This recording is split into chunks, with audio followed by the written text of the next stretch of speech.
บั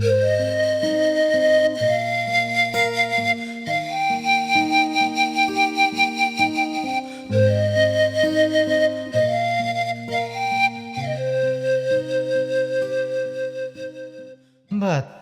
นี้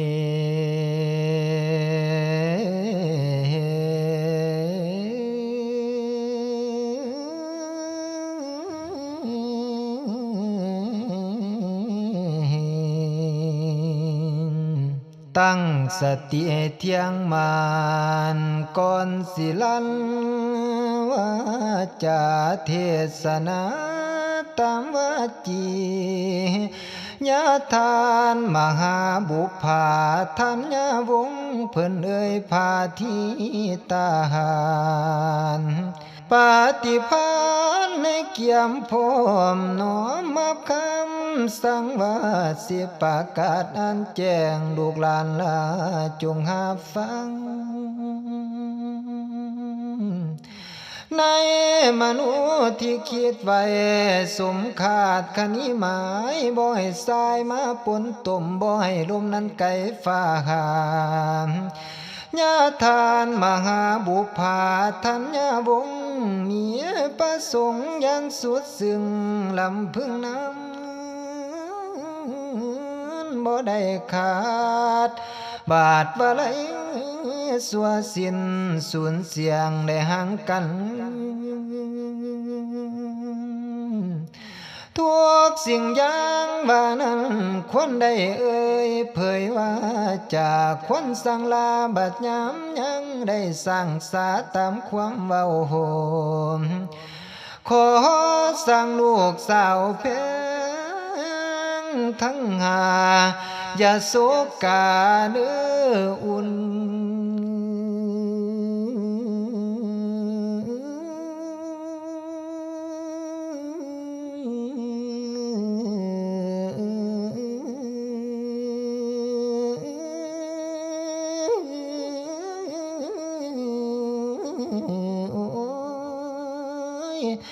โลกนี้มน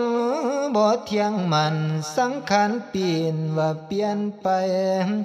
ลูกทุกคนต้องหับได้ในเมื่อเขาจำเป็นกฎเกณฑ์ผมลิขิตจากสวรรค์บรรษาไว้เห็นบัดยามมาเวลาใดพวกเขาหูเวลาจากกันไป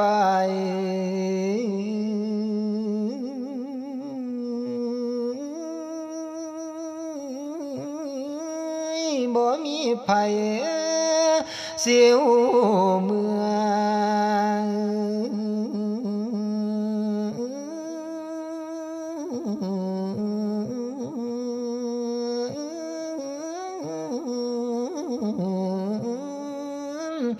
พวกเขาต้องทำใจไว้เพื่อสิอยู่เหนือหรืออยู่ใต้อยู่ทางไหนก็ตามทอนบ่มีมุมดอกบอนตายเจียงขอสร้างลูกไว้อันใดสร้างที่ยังเหลือมีแนวใดบ่สำเร็จอย่าละเลยให้เหลือข้าง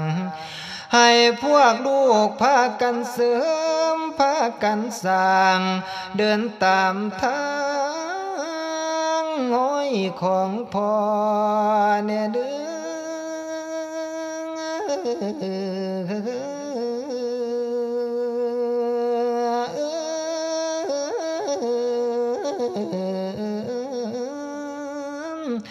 คำบนขอลูกอย่าท้อนี่คือขออยากสั่งเสีย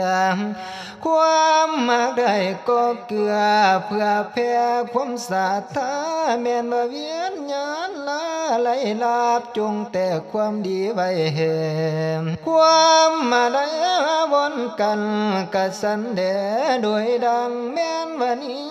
ดามิตรได้อยากยังว่าอยู่ดอมความมาขอมเสมอดำอย่ามียามลดค่าทั้งศาสตร์นี้และศาสตร์หน้า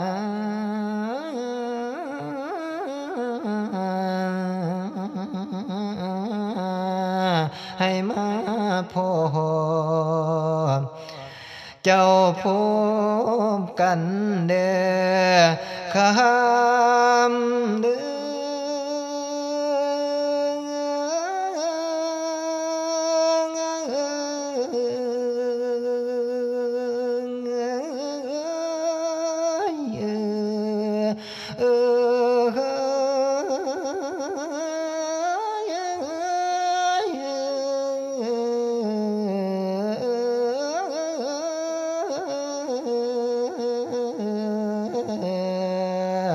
เดิ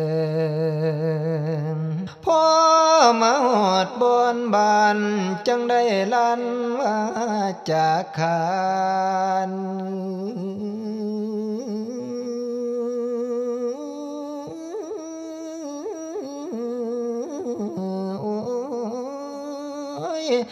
ในมือใดล่างของพ่อหากบ่มีวิญญาณให้หักกันเด้อซุมเจ้าหอ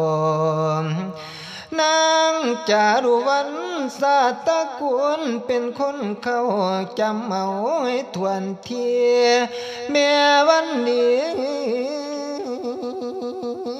ประสานสอนหลอนว่าอยู่ต่างบ้านอย่ามีขานมันยองยาม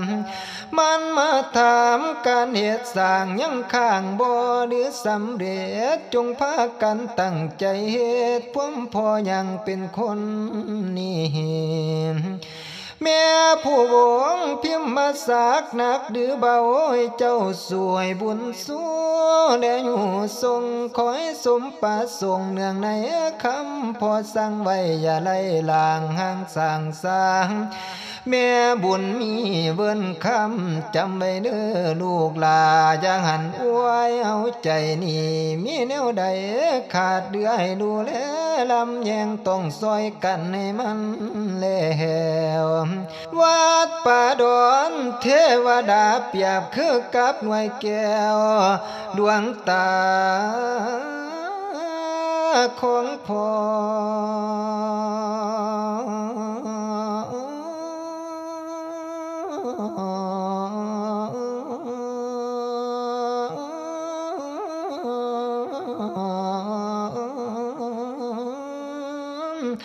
ก่อนศิละสังขารพ่อสิมวนหดมวยขนขวยสร้างว่าสวยกันแม่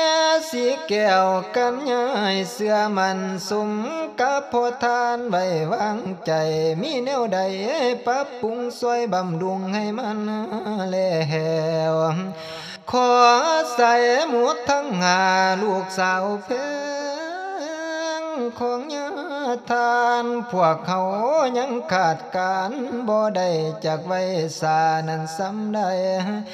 จึงเอ่ยคำสั่งไว้เอาเสียงและเทศนาจากอาจารย์นันทนากรสู่ธรรมโกษานได้รับคำบรรษาหรือมอบหมายจากญาทานมหาบุพาธัญวงศ์เป็นห่วงนำการเฮ็ดสร้างยันมันนางบัดนางไก่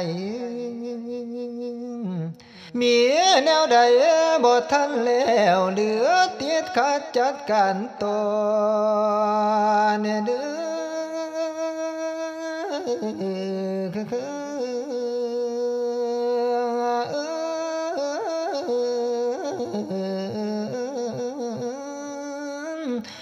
พ่อมหาวิเศษศาสตรกุลเพิ่นสายบุญอยู่แล้วยำขาดของให้แลนมาให้พักกันอนุรักษ์สืบไปสีมือพ่อตะพองลา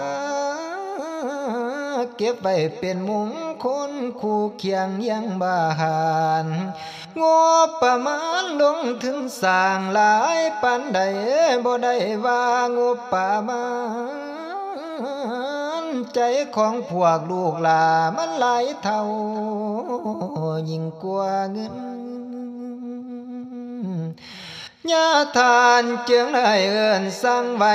อย่าให้พลาดหรือลืมหลงวางน้ำการดำดงสร้า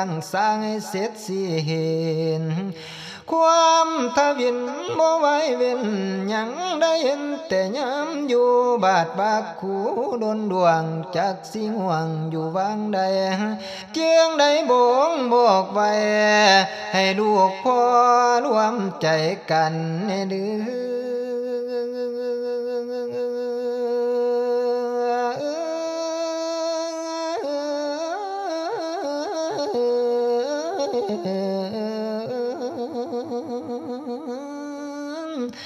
สร้างความฝันให้เป็นจริงวัดป่าดอนเทวดานี้อยากให้เป็นที่ตั้งปฏิบัติธรรมแสนสง่าเพื่อพระพุทธศาสนาอยู่มันเป็นขวัญบ้านเด็กคู่เมืองให้เรื่องเลือไปทั่วแขนบ้านขนาดของไทยเฮาเป็นขวัญใจ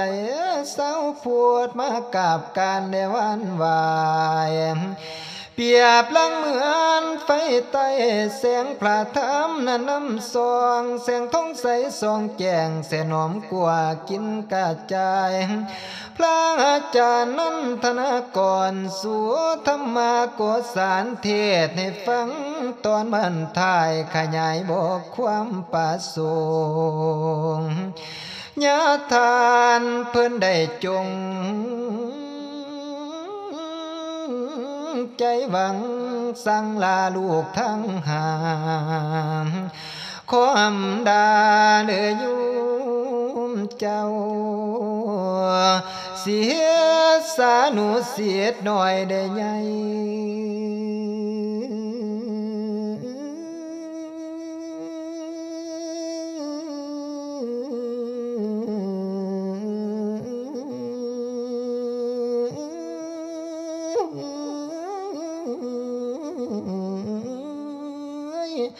ทั้งอยู่ไก่เนอยู่ไก่เอิ้นสังลาบอกให้หูผมยุ่มเจ้าผู้หาฟังอย่าได้หวังปาทิมกุศลทั้งให้สร้างต่อขอจบลงเพียงเท่านี้ให้ลูกหลานจำชื่อไว้